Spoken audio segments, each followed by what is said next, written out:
One of the things I talk a lot about is achievement and aspiration. And I think it doesn't matter how old you are, actually. We all need to remind ourselves about achievement and aspiration and to keep aspiring for things. But it is so important, for school students that they have that. I think a lot of the time they're subjected to messages that say you can have everything, but sometimes that feels very unreal, and sometimes it's not clear about how you get there, and especially not if you are already feeling some doubt in yourself about how you get there. So I think it is so important that you start giving positive messages to young people about achievement and aspiration.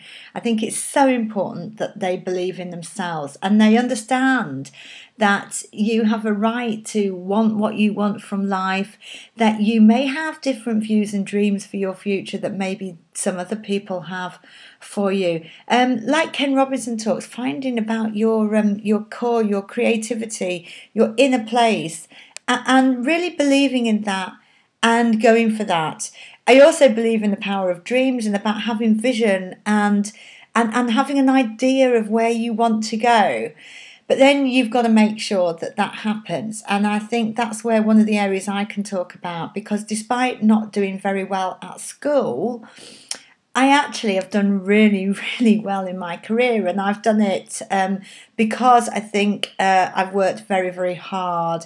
I've been willing to have belief in my professional capabilities, if you like. I've also done a lot of volunteering. I've never said no to an employer. I've always gone beyond what I've been asked to do, and I've been pretty resilient. I've been quite persistent and I've kept going, and I think those are really important messages for young people. So I think it's about having the dreams, it's about finding your inner passion, it's about finding what sets you on fire, but it's also about accepting you have to work hard, you have to get there, and you have to think about how you're going to get there. I've always not had it my own way though, and I have had a number of challenges, and I'm happy to share that as well about what happens when things aren't going right.